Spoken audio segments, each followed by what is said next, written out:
So you were threatened with legal action by Nadhim Zahawi's lawyers for what is a very forensic scrutiny of his tax affairs. Can you just give us a summary of what happened there? Sure. Back in July, there was noise around Nadhim Zahawi and his tax, so I looked into it. I was a tax lawyer for 25 years. I'm used to looking at companies, typically companies clients are going to buy, and seeing if there's tax problems in them. So I did that with YouGov and Nadhim Zahawi. And I discovered there were some very weird arrangements involving Zahawi's founder shares in YouGov being held not by him, but by a Gibraltar company owned by his father through an offshore trust. And his father provided no money to this company. YouGov says he did nothing, but he got the shares. And those shares ended up being worth something like 27 million quid. Wow. And when that 27 million quid got to Mr. Zahawi, we don't know how it did, but it seems that it did. I don't think he declared it to HMRC. I don't think he paid tax on it. And so I said back in July, I said that I thought he owed 3.7 million tax. And the reports now suggest that he had entered into a settlement with HMRC when he admitted owing 3.7 million of tax, plus interest, plus penalties. So, I was right, but he didn't say that in July.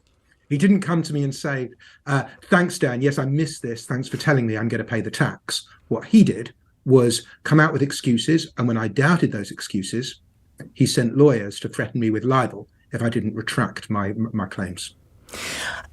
Do you think that his statement that he's given, this public statement, which isn't very long, he just says there was some confusion over whether it was my father or I who owned these shares and it was all just a legitimate confusion. I never attempted to deceive anyone and now I've paid what I owe and it's done.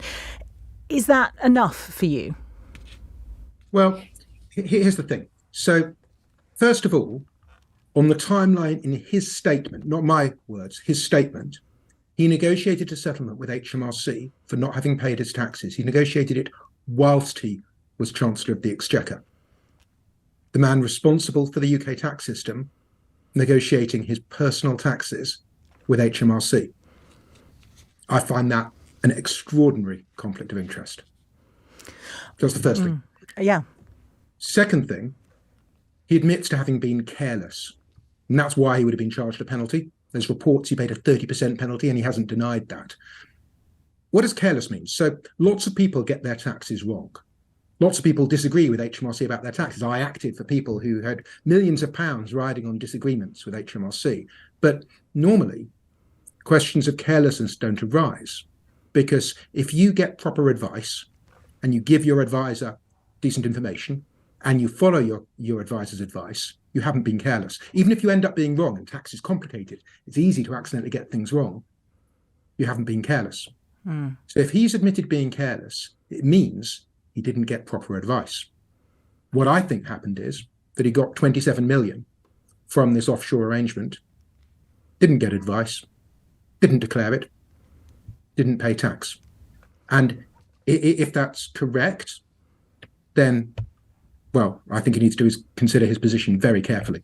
And if he knew that his taxes were wrong at the time that he was threatening me and at the time he was denying there was a problem, I think his position's unsustainable.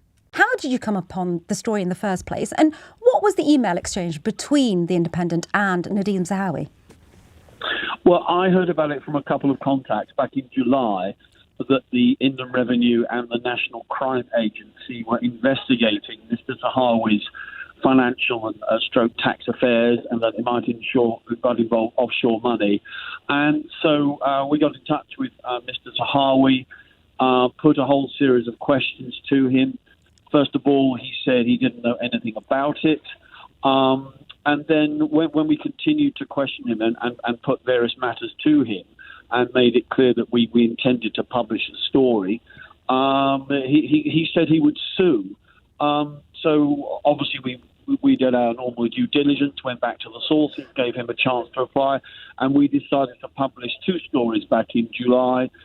He didn't sue, he didn't make any complaint, but clearly he was just simply trying to use it to block the story. And as we can now see, it's all turned out to be true. He was being investigated and he has had to pay back tax, and it turns out he's had to pay a penalty as well. How important is it that reporters are free to report on matters of public interest? And what does it mean to a reporter on an editorial desk when they receive a letter or an email of the kind that Nadhim Zahawi decided to send you? Well, I think in his case, it was just clearly an attempt to stonewall us and a blocking tactic. And of course, he's a politician. He's in the cabinet. He's chairman of the Conservative Party. And obviously, it's the job of the free press to hold politicians to account. I mean, the Prime Minister, Mr. Sunak, made a point of saying when he replaced Boris Johnson after all the falsehoods and other nonsense that went on with the Johnson regime, he made a point of saying he would be open and honest and transparent.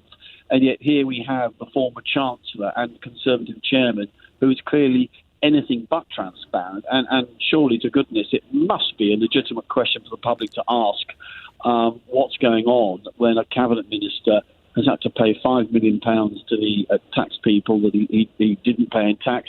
And a large part of it was a penalty. I mean, it's the sort of a standard of behaviour that shouldn't be allowed in public life.